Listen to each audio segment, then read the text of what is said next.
All right, so you got your new electric car and you're really excited about it and you're thinking about charging it. And you have some questions about charging, and I'm here to try and answer some of those questions. So I'm going to break this up into two categories. The first category is about how to charge, where to charge, when to charge. And the second part is going to be about charging etiquette and how you should manage to charge given the fact that you've got your car and there's some rules of the road, basically. So let's talk first about charging. Now, as I've talked about before, there are 3 levels of charging. You have your basic home charging, which is your level 1, which charges your car with 110 volts and the 20 amp fuse or 15 amp fuse that'll be attached to it. So realistically, charging your car will take many hours. It's a very slow process, but you can do it. If you park your car in the garage and you plug it in overnight into your electrical outlet in the garage, it will charge it. It will take the whole night to do it. It'll take 12 or more hours to charge your car, but it can be done. It's not an efficient way. Generally speaking, they say the lithium-ion batteries respond better to faster charging than that, but the computers in the cars, pretty much all of them, will account for how to do the charging. The level 2 charging, on the other hand, are the ones that are the ones that are at like that 50 amp charging, where you can get to 240 volts. You're going to have a faster charging sequence that you're going to have. So instead of being like 12 hours, it's not exactly linear, but it would take something more like 4.5 to 5 hours to charge your car. And it's much more efficient and a much better way to charge your car.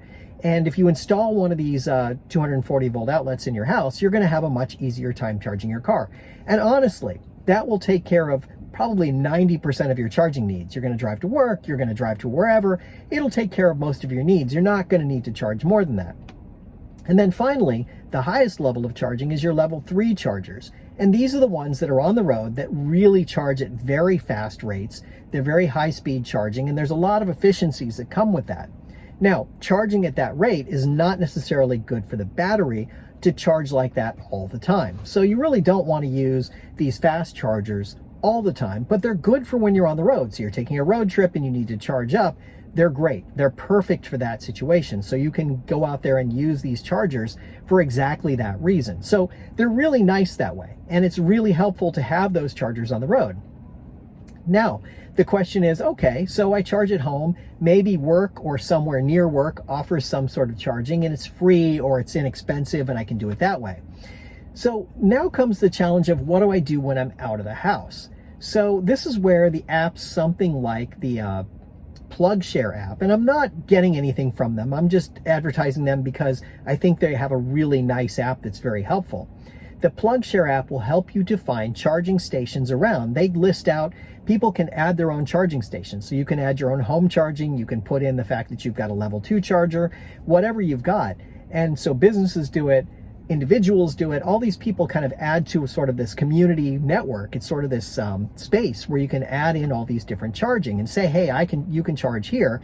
And it actually lists out how slow it is, how fast it is, what kind of charging they have there, and what the cost is to actually do the charging. So it's really nice. They do a nice job of kind of laying it out for you. So you have a very efficient way of finding different charging. Now, of course, if you're driving a Tesla, you have the advantage of using the Tesla's supercharging network and the fact that they have Tesla destination chargers at different locations.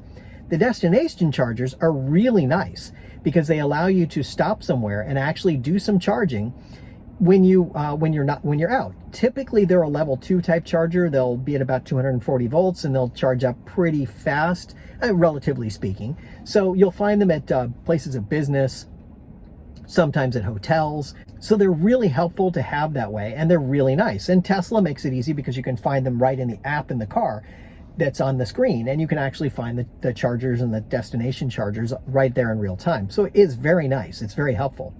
But what if you're not driving a Tesla? What do you do? Well, here's where you really need something like PlugShare to help you find these different charging locations. So I can find somewhere, charge there, and move on with my charging. It makes my life much easier. Now, there are also a lot of different companies out there that provide charging networks, and there's an infrastructure for it. So there are a number of different charging networks out there. There's ChargePoint and SEMA Connect, EVgo, Electrify America, and I know I'm missing some, and there are more coming all the time. Ford is going to build their own network that's going to be proprietary for them, and so on. So there's a lot of different ways you can charge your car. And so what's helpful is, if you're getting started, to kind of use, I'd say use something like PlugShare. Go out there and find out what's close to where you want to be. So maybe you're going different places and you want to get different places, and you can go and look and see what kinds of charging networks are near where you are. Because what you're going to find is some networks are going to be in some locations, some are going to be in other locations, some are going to be along major routes. So you need to decide which charging network is going to be the most efficient for you to use given where you're charging. So you're going to find that network and you're going to want to sign up with them. Now, even within their networks, some of the charging that you're going to find is going to be free, and some of it is going to charge some amount of money. There's going to be a cost associated with it. So you have to kind of determine where you're going to charge that's going to be free and what it's going to cost. Now, there are a lot of free charging destinations out there. There are a very large number of them. It's actually kind of surprising when you look at it how many places don't have a cost associated with them. You can just go and charge your car. Now, you'll find them at shopping malls, and you'll find them at other places like some hotels and things like that where there's no cost, and you can just go plug your car in. And it's especially good if you're going shopping, or maybe you're staying overnight at a hotel. It's very efficient, very easy. That makes it really simple to actually charge your car for a period of time. So it's really nice, and you'll find that that's very easy to use that way. So, but a lot of times you have to sign up for these services. So even at my work, in the before time, we used to have a charging network there, and it was run by SEMA Connect. So I had to sign up with the SEMA Connect to be able to use it, and I had to do an authorization every time I wanted to use it. It was free because the company was providing it, but I still had to sign up with it. So it's just one more hurdle you have to overcome. So you really want to understand what these different communities have, these different networks have in terms of charging. And sometimes they'll give you some amount of free charging at different destinations and charge you a cost for some destinations. You have to really look into it a little bit and spend a little time with it. But it's actually very easy, and it's very efficient, and it's very easy to wind up charging your car and keeping it charged all the time. So that's the basics of charging. Now comes the fun part, charging etiquette. So there's a couple of different things you need to consider, and let's talk about those for a minute. All right, so I'm actually here at a hotel. It's not a hotel that I'm staying at, but what we find is that there's a couple of charging ports here. So what you see is something like the Tesla charger they have here, where they have two networks, where they have a plug that you can plug into and plug your Tesla in so that you can actually use the Tesla destination charger. And there's no cost associated with this. You can just plug in and start charging. There's also a GE charging station over here that looks like it's gone up and that it's working on there. And it looks like also it's free to use. So this hotel provides a couple of different charging networks for you to charge your car with. So theoretically, you could use either of these charging stations. Now, point number one in the etiquette situation, you should ask, this is a hotel. These are reserved for hotel guests. The hotel itself is footing the bill of the charging. Now, it doesn't cost that much to charge, but the polite thing to do and the right thing to do is to go into the hotel and ask. If you're at a location and you need a charge and you realize that you really have no other options, or perhaps you're just on the road and you want to be able to charge for a minute, one thing you should do is just go into the hotel front desk, be polite, and talk to them about it. Hey, my car could use a little charge. Can I sit in the car for an hour and do a little bit of charging? Generally speaking, people are pretty nice. If they're not in use, they'll say, sure, go ahead. And so this works out pretty well along the way. Now you can see both of these are in use today, so that wouldn't work for me. I'd have to go somewhere else if I wanted to charge. Now, point number two on being polite, because I'm not a guest of the hotel and I'm just using their charging, I want to stay with the car while it's charging for that period of time. I'm just trying to get enough charge in it to keep it going. I don't want to leave it there and wander off, unless I talk to someone at the desk and they know exactly what I'm doing and there's no surprises there. Also, I want to be polite to the people who are staying as guests, who see this as a perk for staying here. So I want to make sure that I'm not usurping it and taking it over from someone else who could actually use it for some period of time. So the next kind of public charging you'll find is at places like shopping malls, where they'll have a series of chargers that are set up along the wall. They're usually the J1772 type, so they're the type 2 chargers that'll charge up fairly quickly. And you'll find them at a place like this, where you have several charging stations that are up along the side over here, where you've got several chargers, several different charging ports that are set up where cars can park. Now, the interesting thing about this is when you look at these places like this, they're really helpful and they're nice to have the charging, and it really is nice to be able to charge them. But as you can see, we're kind of iced here, right? Here's two chargers right here that aren't in use. So this car is not an electric car and it's not using the charger. This one is a Tesla, but it's not using the charging. And then over here, we've got 2 more chargers, and there are Teslas in each of the 2 spaces, but no one using them. So this is a real challenge. It's sort of that unwritten rule. What do you do if there are cars parked in the spaces that aren't using the charging, or you can see have completely charged up because there's no charging happening? A lot of times there's a light on it that tells you it's actually charging. What do you do? The etiquette is that you're supposed to leave the cars alone and let them continue to charge. The one thing you do not want to do, ever, is to say, well, I'll just unplug this car, I'll just take this plug out and unplug it from the car. You don't want to do that. That's like a basic etiquette thing right there. I'm calling it rule number 2, but you could call it rule number 1A if you want, that you never unplug anybody else's car.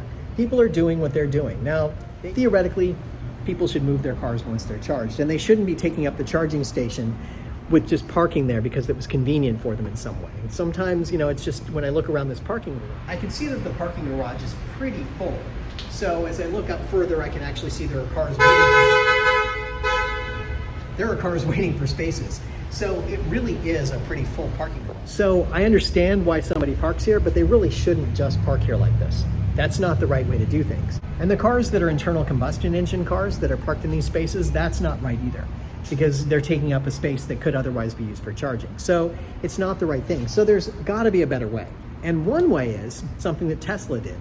And when you're at a charging station like a supercharger, Tesla monitors who plugs in their car. They're looking at the space, they see when you plug in, and if you overstay and you're finished charging, you've reached the charging level that you need to, after like a few minutes, I think it's 10 minutes or something like that, I think it may vary by location, but after some amount of time, Tesla actually starts billing you for staying in the space and overstaying your charging time, which actually solves the problem in a different way. Now, these public chargers, they don't do that. Now, there are a couple of apps out there that allow you to do something like basically register your car and say that you are charging. You actually create a QR code for your car and you put it on your dashboard. So if you're finished charging and someone comes up and sees that QR code on your dashboard, they can scan it, they can get in contact with you and let you know that you're done charging and ask you if you can come and finish charging it. Now, the Teslas are pretty good because they actually tell you when you've reached a certain level of charge. You can look at it at any time and see what your charging level is. So you know when you're done. Some cars don't do that, but from an outside perspective, I can't tell if this car is charged or not. So by putting the little QR code up there, at least I could scan it and see what's going on. So there is a way to go around that. So if you're the person driving one of these cars and you're not going to be charging, be polite, give up the space. If you are one of the people that's charging and you're charging the car, make sure that you take it out of the space when you're done. Now, if you come up on a space and someone's like this, you're stuck. There's really nothing you can do. Some people are very passive aggressive and come up and unplug cars. I've certainly seen stories of people cutting cables because they're irritated, and of course there's always the situation of someone icing the space and putting in a non-electric car in the space just to be, well, a jerk. So there's a lot of different things that can happen, and you really want to think through what the right approach is so that you're using the spots correctly.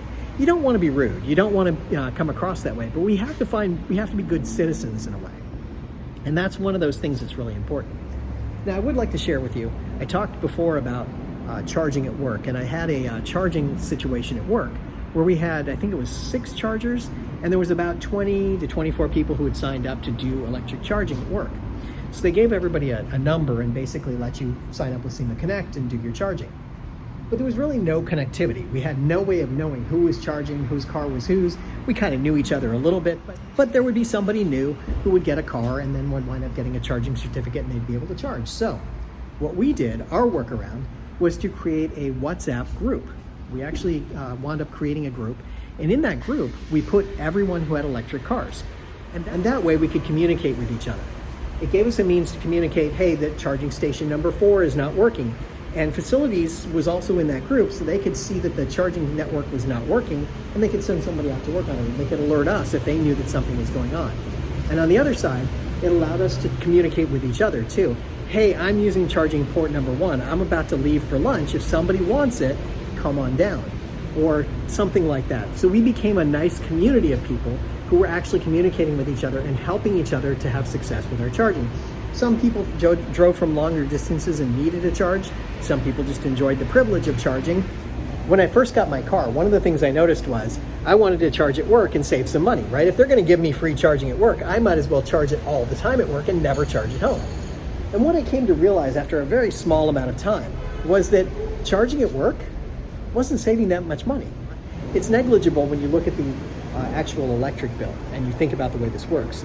So realistically, it was better and easier to just use the charging when it was available and not all of the time, and not worry about it all of the time, and just leave it for other people. And because the problem is, it's easy to fall in the trap of, oh, I'm just going to charge my car and screw everyone else. You don't want to do that.